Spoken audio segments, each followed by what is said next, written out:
Welcome to the First Time Facilitator podcast. Whether you're a first-time facilitator or a seasoned pro, listen in for tips and tricks to make a bigger impact at the next workshop you deliver. And now, your host. He wrote a coaching manual for young netball shooters called Up and In, Leanne Hughes.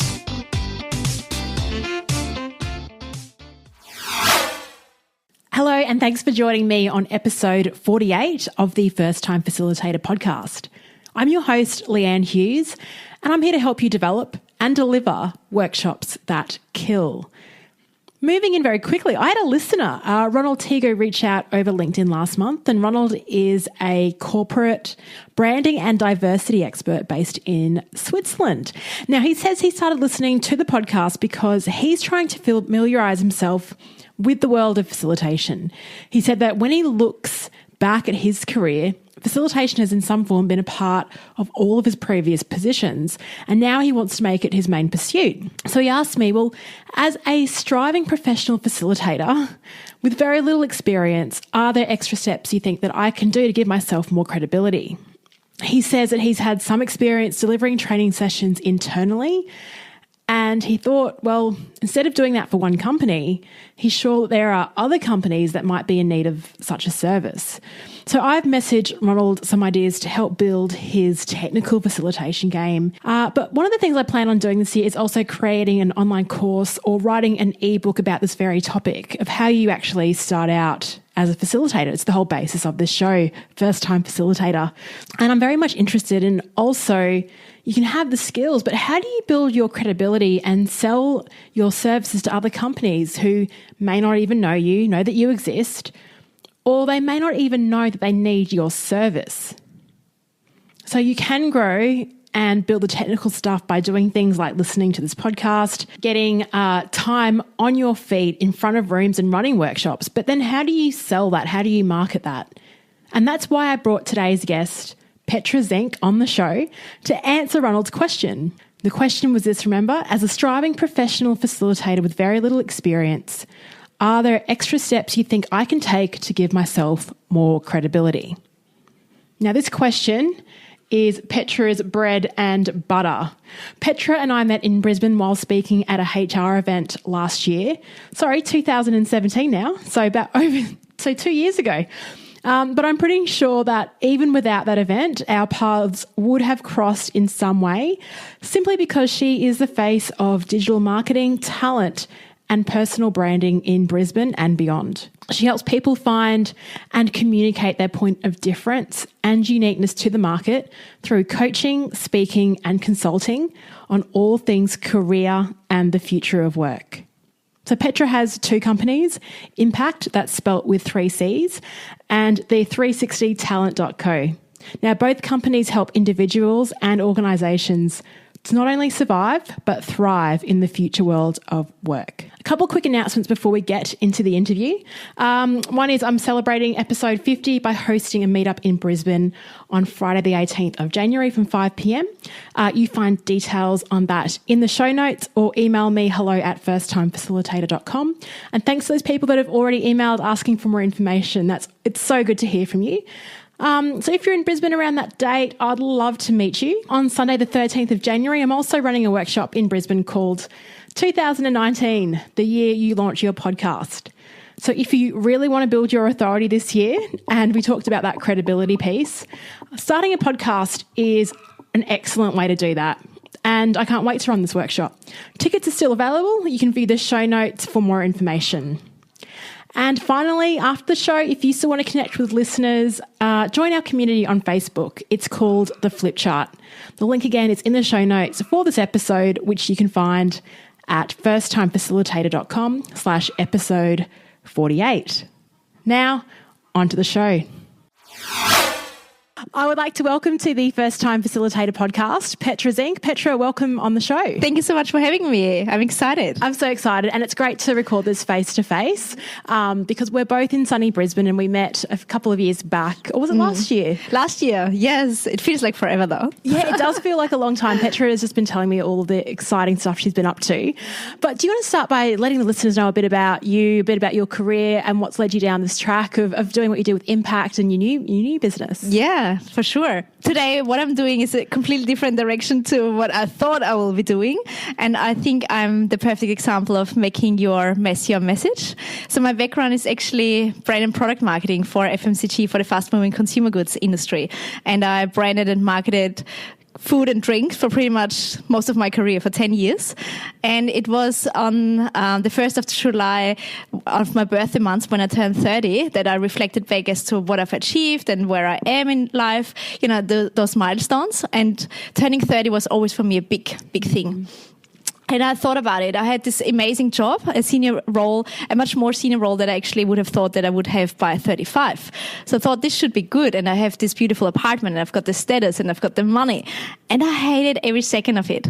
Like come Sunday afternoon, my stomach just turned upside down. I had sweaty attacks when I drove to work and put on weight, had ulcers. I thought, this is wrong. I've ticked all the boxes now, what I always wanted, and I hate it. So what is it that is wrong here? And at the same time, I was always also put on a performance improvement plan because I did not perform to their standards, what they said anyway. I thought something is wrong. I'm the one working here 14, 15 hours a day. The others, having a bit of a slack job here, but I'm the one who gets punished. So something is clearly not working. And I thought I need to do something completely different. And that was also the time when social media and digital marketing became a thing. And that was not part of my education, because when I graduated and I have a master's in marketing, that was not part of my studies. And then it was never part of my roles. So what I did, I went to a recruiter and said, what other jobs are out there? And she said, well, you need to either do social media or digital marketing, because otherwise companies won't get you on board, or you do something different. What about becoming a recruiter? We've got a marketing desk vacant. And I just thought, nope. Because I didn't know what this whole recruitment is. Exactly. And this is how I got into recruitment, because when I thought about it further, I thought, well, I can meet interesting people, learn from their journey, how they got into social media and digital marketing, upskill, and at the same time also build relationships with hiring managers and leaders, because this is what recruitment is all about. What I figured out because I did my research. And I thought, okay, I'll do this. But funny enough, they said this agency who initially approached me with it, they all of a sudden said, nah, actually, you're not quite the right fit. And then I interviewed with all the other big recruitment agencies, and every single agency told me the same. You don't have sales experience, and we don't think we can teach you either. This was heartbreaking, because at the same time I had the pressure of my job where I was on a performance improvement plan, and with a big mortgage and being alone in Australia, I was like, not good. This is not working for me. But long story short, I got through a friend into another agency, and they said after 3 interviews, okay, we like you. You can come on board. 2 conditions. You need to start a new desk. And that's digital. We think it's a big thing. And there's nothing there. So there's no candidate or client. But you also need to perform within 3 months, because this is, the criteria that we give everyone. And I just thought, no idea about recruitment, no idea about digital. And I said, yeah, I'll do this. And this is how I got into recruitment through different angles. But what I realized throughout my time, I performed within 3 months. I made commission within 3 months. And I reflected and thought, what is the difference? Because I did not learn a new thing. I went into a new industry, a new profession where I didn't know a single person. What was the difference? And I realized it was just playing to my strength. I've always loved being with people. I love talking. I'm interested in people. And that just combined everything. Throughout that time, I've also pivoted another time since then, because I've always specialized in digital and technology. So what I've realized is that so many people who are amazing what they're doing and technically, super smart, have no idea on how to sell themselves, how to get the promotion, how to get the salary increase, how to, interview. They cannot sell themselves for their lives, and they miss out. And I saw the parallels with me doing the hard work and putting in the hours, but not getting rewarded. And this is where I found, there's personal branding. There's such a thing that you can actually put yourself out there in a way that resonates with others and communicates your value. And this is where I'm today. Yeah, and it's funny that you say that because I think I'm 35. And so I think us growing up in that generation, our parents would tell us, well, to get ahead, you need to work really hard. And so it's school and it's sport. If you worked hard, you got the rewards. But in work life, it doesn't appear to be the same. And you're right, the people that do progress aren't necessarily the hardest workers. No, not at all. It's their positioning, it's their relationships. Yeah, exactly. And I'm coming from an entrepreneurs, like old-fashioned entrepreneurs family, and it's all about hard working. You need to put the hours in there, otherwise you're lazy. So I worked my butt off for getting nowhere other than miserable. And I can't believe, like, that was the first time I heard the whole story. I've read snippets of your story in different emails. And so Petra, you've got to follow Petra on, like, tell us, where are your social channels? Tell everyone.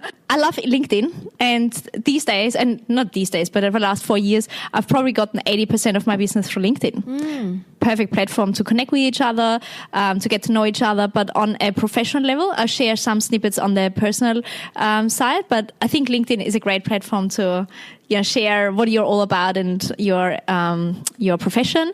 But I'm also on Instagram. I love that. I'm on Facebook. I'm not a big fan of it, but I'm on it. So yeah, Petra Zink, Petra_Zink everywhere. Great. Yeah, definitely look her up. And the reason I invited Petra on the show was because of LinkedIn. I got a message from a listener and he really loves facilitation, really wants to get into it. He comes from a communications marketing background and he's not too sure how to do the pivot and how to, so he's asking me, what kind of courses can I do? How do I get better at this? I keep listening to your podcast, but how do I prove to others that I can facilitate? And I thought, I can answer the technical side of that question, but in terms of the positioning and the branding, I thought you'd be the perfect person. So what do you say to people that have that question? Like, they think they can do it. Yes, they need to develop the technical side of things, but then how do they prove to everyone that they're credible? Probably two things. A, he's probably done whatever he's doing for a while, so there's some credentials already out there. But then also starting with the self-awareness piece. So what is it that I'm doing every day that provides value? And then to whom? So who is the ideal audience that I actually want to attract? Because he's got the skills as such. He can learn the technical skills. But his story combined with his skills is where his unique position comes in, and nobody can compete with that. Actually, really good point. And I also told Petra just before the show that I resigned from my job today. And so when you mentioned that, because I think there's a few areas that I really like pursuing, but it's all about who's the market? I think that's the missing link for me at the moment. Yeah. And this is the perfect time when you set up your own business or when you're about to pivot in your career. Who are the people that are the chargers, not the drainers? I always have this comparison also with the tasks when we go through the audits on how do you actually define your personal brand, because everyone has the personal brand already. It's what other people perceive about you. And these days, perception is reality. It doesn't matter if it's real or not. What other people say about you, this is their reality. But the good thing is that you can influence it by whatever you put out there, who you interact with, who you associate yourself with. This is everything. Your touch points is your personal brand. That's good that you say that, because I think personal brand, and I think I need to get a really cool looking image of me on LinkedIn that shows me in my element with my favorite colors. But then you're talking about your positioning and who you're hanging out with. I never thought of that. Okay, so if you were approaching someone that is this guy here, and what other advice? Like, how can he really? What can he do with this LinkedIn profile to build that credibility? Is there any kind of hacks or tips? Yeah. So LinkedIn is a perfect marketing platform for yourself. We've got not just the profile photo, but also the backdrop, which is a perfect marketing platform straight away. It's your real estate that you can own. And most people have a blue, like the standard blue color background in the back. It's like, well, you're missing a chance to actually showcase what you are, who you're for, and the value you can provide. What is it that you want to have other people associating with you? And what's your areas of expertise that you want people to reach out for? Okay, so there's a lot of sort of background work we've got to do on really figuring out our values, what we want to do, our key messaging before we even put it out there, right? Yeah. And, this is where the actual branding part comes in. I always say it's the unsexy part. It's clarifying what's important to you. What do you even want to achieve? Not what your parents say you should achieve or what you think society wants you to achieve. It's what you want to achieve. Who are the people who give you energy, even though you work with them 24/7, same with the task. What task give you energy because you're in your element? Where is your high performance zone because you're in flow? And then how can you put that out there? And that's the marketing piece. So once you've got the branding pad down with all those aspects, the marketing is easy because you're just following this guideline. But usually people just jump into the shiny objects. I need the website, I need the social media, and it flops because you've never done the groundwork. I think that's me. I hop straight into Canva. Yes. And then hours later, I'm still designing and going, okay, this is not consistent. Yeah, and it's quite painful. Yes, it starts off fun, and then you're like, this is actually really draining. Exactly. And, you mentioned consistency. This is probably the most important thing when it comes to personal branding. It's all about being consistent and showing people what you're about, because this is what builds this trust and relationship. And people always say you need to know, like, and trust somebody to actually do business. And do business could mean you're selling your services as a business owner, but also you're getting hired, you're getting chosen for a partnership. Everything is, aligned with that. And we often sort of forget to post things like that. And sometimes our own doubts could also creep in because we're like, am I being a bit of a show off? So how do you promote yourself without actually, being a bit of a show pony, is there a fine line between that? Yeah, definitely. This is, again, knowing who do you actually want to work with and the value you can bring to them. Because in a second you switch the focus on what's interesting for them. How can I add value to what they are looking for? The focus is off you, saying, oh, I've attended this event. Nobody cares, actually. But what did you take out from this event? What can you share with others who didn't attend but would be interested in the topic? This is how you provide value. But also it builds your thought leadership because you shared the takeouts that resonate with you because of your situation, your story. And this is what other people are buying into or not. So in a second you say, I actually want to manage my personal brand, you need to be clear that you will have people who will love you and you will have people who will hate you. And this is a good thing. You don't want to be liked by everyone because that means you are loved by no one. And this is where you're just one of many again. There's the point of difference is actually gone. Yeah, right. And then you're only attracting the people that you want to work with anyway. Exactly. Yeah. We could work with everyone, but not everyone is suited for us. And then we've got the refunds and the negative feedback and just the 27 times calling before we actually sign off for anything. You don't want to have those kind of clients. But if you don't know what and who you actually want to serve, you will attract those because that's just what it is. Fascinating. I want to talk about the workshop that we ran recently at City Cave, and I loved the icebreaker that you did. Yeah. So do you want to share that with the group? Sure. So how they introduce themselves? Yeah. So it's a short and sharp icebreaker exercise, and I love it for two reasons, which I'll come back in a second. The exercise is 30 seconds. So you pair up, and within 30 seconds, you introduce yourself to the other person with two conditions. You're not allowed to say your name and you're not allowed to say your position or your title. And why I love it so much is because it forces you to think further and actually tell who you are and not what you do. And this is where most people are like, stuttering, but then it just flows. And I love going to the beach, and my favorite drink is a black coffee, and all those small little details. And at the end of this exercise, we get back together and say, so what have you taken out from this conversation? And this person will probably say, oh, she's got a dog and she loves going on to the beach. Okay, so what is your name? And now we say, oh, it's Leanne. So you've already this connection that goes way beyond your job title and way beyond your industry, but it actually resonates with me because I've got a dog. I love the beach. I love the coffee. So I resonate with you on so many more levels. And this is what I will remember. So even though your profession might not be exactly what I'm looking for or your area of expertise, I would probably know somebody eventually. And this is about all top of mind. I know your qualities and can also come to you with ideas that you may not have thought of. But in the second you're opening yourself up with so much more than just the technical skills that I'm not interested in, your opportunities are limitless. Yeah, and if you've got like a connection, oh, I love dogs too, then you automatically think, I really like this person. Mm-hmm, exactly. Because we share something in common. Yeah. And I do remember with the second you did that, it's the first time I've seen that icebreaker, and I'm like, oh, this is so interesting because you were right. People were kind of for about 30 seconds, like, how do I introduce myself without explaining my job title? Mm-hmm. And then I also thought, isn't that a shame that we define ourselves by our job title, especially if you don't love your job? Exactly. That's so disappointing because you're defining yourself as something that you don't even like. Exactly. And you put yourself yourself in a box straight away, and people put you in a box already because it's the safety zone. This is what we just naturally do.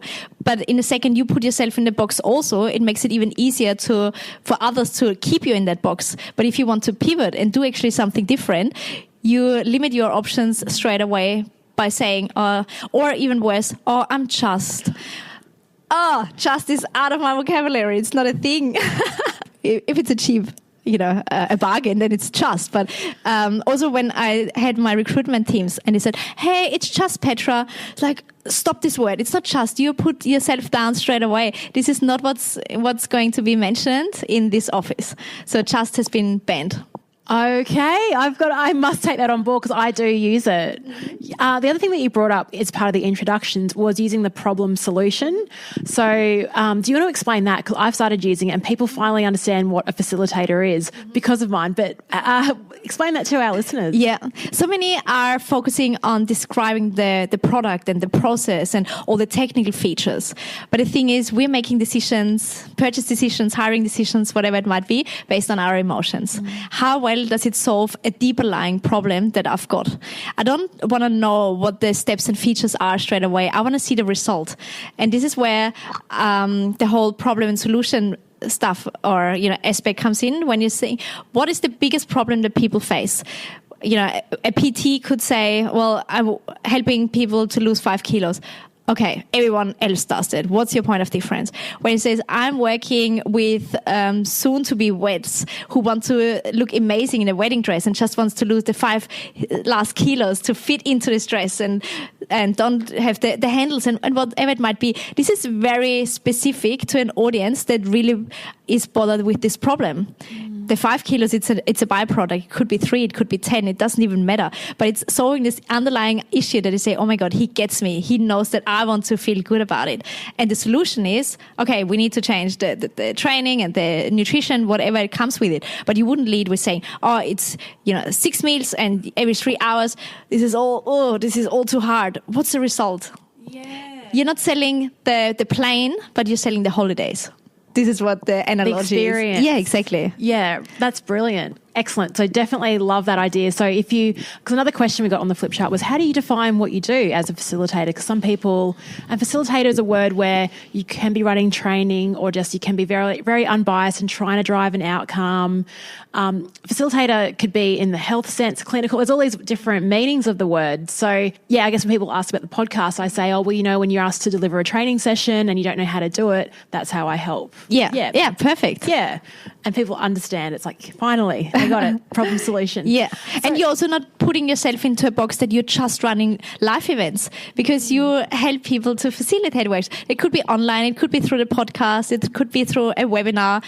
So you keep your options open, which is great. Yeah. Oh, thanks. Yeah, didn't think of it that way. Business idea. Got a lot of work to do. Got a bit of time up my sleeve next year, though. And how long have you been delivering workshops and training? Has this been something that's new as a result of starting your own business, or did you sort of, in your previous roles in digital marketing recruitment, do this kind of stuff, or has this been a new skill set for you? I've always done it. The workshops as such, probably for the last 4 years, more intense. But even in my marketing roles, I usually ran meetings, trained people up. With Campari, for example, I developed first because it was a startup when it came to Australia and nobody knew about the products. So what I put together was a bit of a trainings program on what are the benefits of a product, how do you mix it, how do you teach bartenders to actually serve it properly, because nobody knows how to do a Campari orange right or an Pearl Spritz. So I put that together and delivered that initially to the state sales team in Queensland, and that was rolled out nationally eventually. So I've always had those kind of tendencies to just grab something and put it out there, because I was the worst student you can imagine. I can't imagine. I just could not learn. It was so hard for me. So what I've done from an early age onwards, I was the teacher and teaching myself in a very easy to understand way. And this is also how I approach now workshops. It needs to be super easy to understand and give me all the steps, what I need to do, what's the next steps, not just fantasizing about it and talking talking about how important it is. We know it. Give me the details. Yeah, and I've also noticed that you and Magella both use stories and testimonials to really drive a message as well. Is that something that's been intentional? Or? Totally, yeah. Because it's so much more tangible when you can see yourself in this person and realize, oh, I could actually have this result and this is exactly what I want. It's more painting the picture rather than saying, oh, you need to do this one-on-one coaching and then you need to this training course. Nobody cares about that details. They want to see the end result. They want to buy into the holiday and not the plane. Yeah, that's right. Excellent. Now, we met because of Disrupt HR, as I mentioned at the beginning of the episode, and that was a really big event. It was bright lights. You couldn't see anyone on stage. It was 5 minutes on and off, and I was super nervous before it. Have you spoken at events like that before? How are you feeling? How did you get ready for speaking at that type of event? I have never spoken to that kind of event before. And to be honest, it was hard for me because when I talk forever. 5 minutes, that was probably the hardest part for me because I prepared the presentation and I went through it and then I stopped it and was like, oh, this is 37 minutes. I need to cut that a little bit. So I cut and we were in such a tight times limit with 20 or 25 seconds per slide. It's like, oh my God, I need to completely change the whole way how I deliver it. So it was... uncomfortable, very uncomfortable. But it was the best learning curve to be on point, to keep moving, and don't fluff around. Yeah, you had no time to fluff around. It felt like it was, you're up there, then you're off the stage. And you're like, oh, that was actually really enjoyable. I wish it could have gone for longer. Have you always been a confident public speaker? Oh, God, no. Okay. No, I was the shyest kid you can imagine. I could not even say hi to a stranger besides my parents. I was literally hiding behind my mom. And I was an overweight kid too, so it didn't make it any easier when kids were picking on me, how fat you are. And so it completely changed when I got into group fitness and I loved doing classes and I had such a good feel about it and I started to lose weight and I thought I want to do it. I want to be on the stage and want to have this, fun experience for others that they can live healthy and lose weight and whatever it might be. So I decided to become a group fitness instructor when I was 15.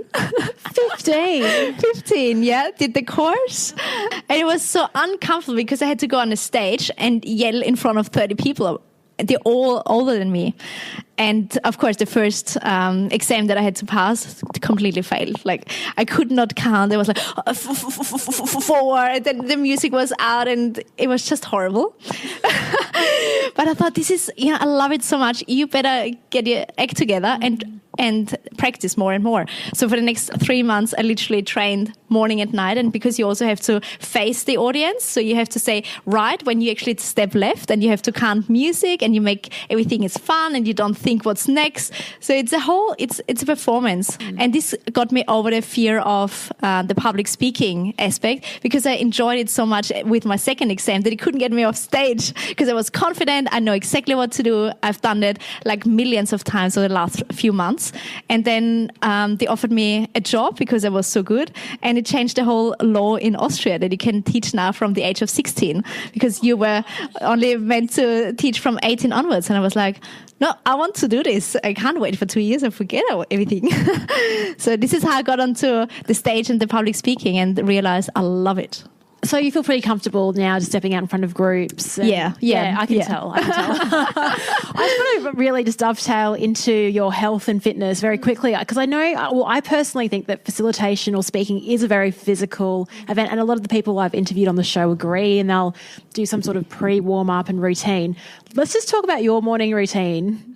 And your day, it's a bit crazy. Please share that with our listeners. What time do you get up? What's the deal? Yeah. So this is what I usually, when I introduce myself without saying my name or my job title, I say, I love early mornings. My day started at 3:45. And this is what I usually get. Oh, what? This is in the middle of the night. But it's my me time. It's the best time for me of the day. Nobody can disrupt me. I sort my thoughts out. I go to the gym. I go for a walk. I listen to podcasts. I listened to your latest podcast this morning. Oh, with Julian. Yes, he was great. I love his voice. I wish I could talk that deep. So yeah, this is the preparation that gets me into my zone. And I'm an extreme introvert still. So I love a lot of me time. And even though I do a lot of facilitation, a lot of workshops, a lot of public speaking, I need a lot of me time on my own days after to recharge. So yeah, those morning routines just ground me for the day to come. And, it doesn't matter how busy the day is. I've already done my exercise. So I already have this feeling of accomplishment in some aspect. I agree. That's why I love running every morning. And if I run in the afternoon or evening, I think it's just a waste of my time because I need to optimize that first thing in the morning, and it sets you up just for a great day because I've actually achieved something. The endorphins, it feels good. I'm out with nature. Exactly. And also what you signalize to yourself is that you are the most important person because you put yourself first before everyone else and anything else. And this is, especially if you're a leader in some shape or form, team leader or a business leader or leader of your own life, you want to always make yourself not priority number one, because if you don't think you're the most important person in your life, nobody else will think that either. And you cannot pour from an empty cup. So just giving, especially females have got this tendency to just give, you burn out eventually, and then nobody's got anything from it. Yeah, and I kind of find that when I'm on the road sometimes, because I'm like, I've got to be there at these times, and I don't really prepare in terms of what I eat, and you don't sleep that well, and you get in and you're just eating the catered lunch, which is usually something fried or just sandwiches or something, and it's really difficult. And I think that's kind of when you start emptying your cup because you're giving so much to everyone. During breaks, people are coming up talking to you, and it's like, right, when am I going to? Because I don't think I'm an introvert, but I also definitely need some me time to recharge when I've been out and about, because people fuel me, but because actually I was pretty tired before this interview, so I had a big day, but I'm loving this. Getting fueled by the conversation. And it's also being apart with the right people that give you the energy. It doesn't matter how tired you are, they still lift you up. And just knowing that is a good indicator or a good guidance for you to see, okay, how else can I create those environments that give me the energy and not drain it? So I know exactly the kind of marketing or companies that I don't want to work with because it would drain too much of my energy. But it takes quite a high level of self-awareness to realize what it actually is that gives you the energy. The same with the tasks. It does. So you've done the workshops, you one-on-one coaching as well. Let's talk about coaching and online over Skype, because a few listeners, again, have been on the flip chart, our Facebook group, asking questions about how do you create engagement over like an online platform? Face-to-face is great, but how do you approach your coaching conversations? Do you have like a template? How do you... No templates. But, I always get into the zone before it and what would be the biggest struggles and put myself into my clients' shoes and then be 100% present with them. And people always say, oh, how can I become more interesting? How can I become this whatever sensation? It's like, you have to become interested to become interesting. In the second you shift the focus on the other person and ask questions and be genuinely interested in their well-being, whatever that might be, you've already got the relationship out there that people are opening up. It doesn't matter if it's live or if it's online. We're living in a connected world, and we're just talking about VAs. I've got VAs all over the world, and I'm not seeing them face to face, but we're still part of a team together. I think that's a really key skill for managers of the future, is managing managing people in remote locations, and no one's really teaching that. Exactly. Yes. So how do you keep that team? How do you create that? Is it just through the general check-ins or? Yeah, and also, being interested in their lives. So one of my VAs, she's got 2 kids. I know exactly she's coming to Australia next year, to Melbourne and Sydney. Small details like that is showing the appreciation. And also, when I was still in recruitment teams, I always said, when you are meeting a client or a candidate, you need to think that you're on a speed date and you want to have 100% focus on this person, make them feel the most special person on earth. How can you do it? By eye contact, by smiling, by asking questions. And again, it shifts the focus from, oh my God, I don't know how to lead a conversation. Just be curious. And, this is, I think, the biggest part with coaching. Be curious and constantly ask questions and be lazy. Don't go into solutions mode straight away. And I think this is the issue that so many managers go in. They know how to do it. So they just say, oh, do this and this. But the employee who is coming to them, there is not much of a learning curve because they didn't figure it out on their own, and there was no buy-in for the decision either. So coaching, of course, requires much more patience and curiosity, and nobody, as you said, does teach us that. No, and they think they're being helpful by just going, here's a solution, and this is what I would do. But you're right, the development isn't there, and then they wonder, why am I people feeling disengaged? Exactly. Yeah. And you never give the opportunity to actually learn yourself and have the endorphins that come from, oh my God, I just learned that and now I can become better, and keep them engaged that way. Now let's quickly talk about learning, because I know that you put a lot of investment into your own learning and your personal and professional development. Yeah. Tell us about your recent US trip. And who were you hanging out with? Yeah, the big ones. I just thought, are these like wax figures or are these real people? Yeah, so it was, it's called Mega Success, and it's once a year in the US, in LA.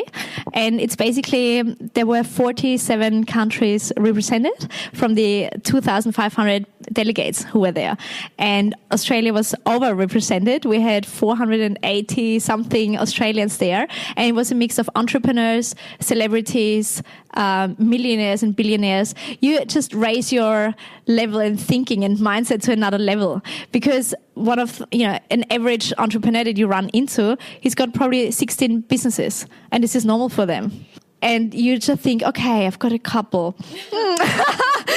Yeah, but if you feel the dumbest person in a room, you're actually in the right environment, because they just stretch your thinking. It's like, well, he's got 16. Why shouldn't I be able to do it? Not that I want it, but it's about stretching your mindset and being with those people. Because we always hear, you are the average of the 5 people you surround yourself with. And people don't often choose wisely, and they just keep stuck where they are and wonder why they wouldn't progress. Because other people often don't want you to progress, because it means that they have to change their identity. Nobody wants to give up our identity. And by losing somebody else means we lose a part of us. So we often keep others to achieving what they want, because it makes us feel better about ourselves. Oh, that's so interesting. It is. But again, it starts with being self-aware. What do you even want? Because you can never get what you cannot ask for. Or describe. Exactly. And people often say, oh, I just need another job. I hate it. Okay, so what do you want to do? Not sure. Something different. Exactly. Yeah. And then they just slip into the next best job that's similar to it, because they know it. We go back to our safety zone. We go back to what we know has kept us safe, has kept us alive. We just do it again. And the spiral just never ends. Yeah, I call it just operating on default. So not even questioning, just going, okay, things happen. And then they're like, well, why has this happened to someone else? It's like, well, they were intentional. That's what they were after. Exactly. Yeah.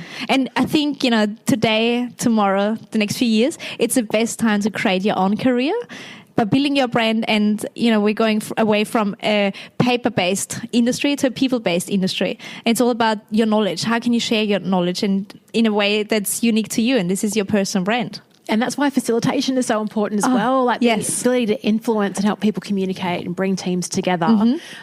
Because with all the technology, people are still feeling disconnected as well. So this is why all of you listeners listening in are so important to that. Yeah. So have you got any advice for first-time facilitators? Have you got any cool resources that have helped you? What would your advice be to someone that's possibly A, starting out their career as a facilitator, or B, wanting to build their credibility as one? Sorry, 2 questions in one. So in terms of how to get started, I think it's the preparation, because people are getting often anxious what to come and are so much focused on, oh my God, this could go wrong and this could go wrong, that they can't be present.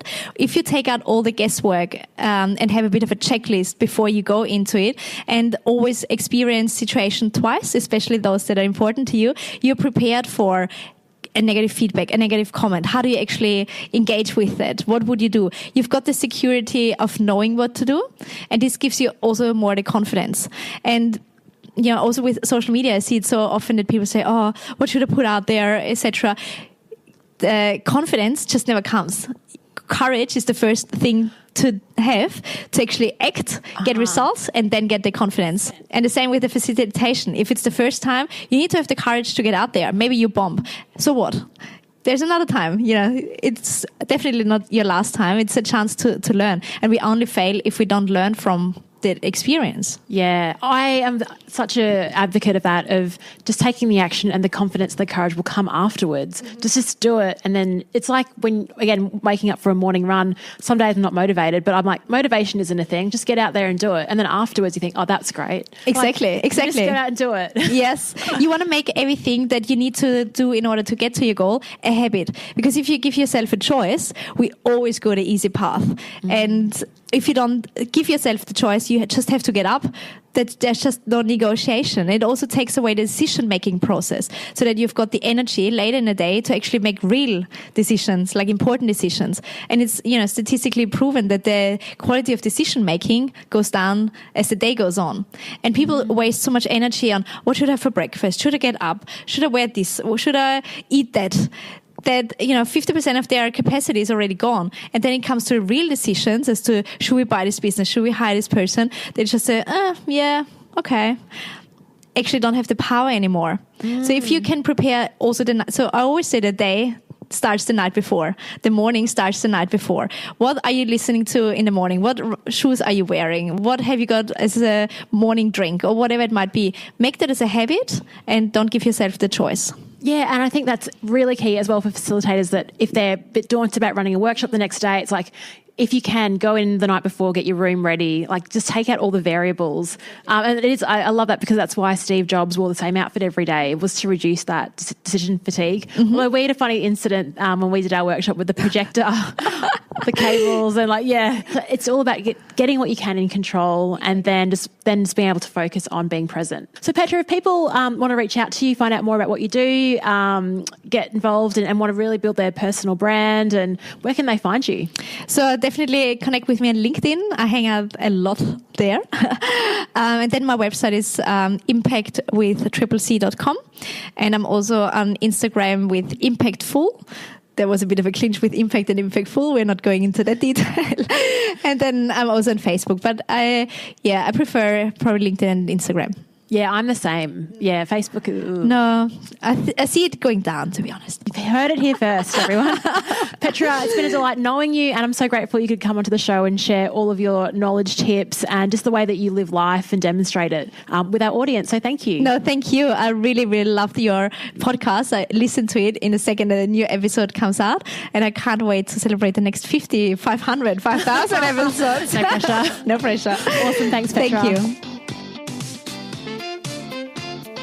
Thanks so much for tuning in to First Time Facilitator. If you like the episode, please share it with your mates or subscribe to the podcast feed in iTunes. Till next time,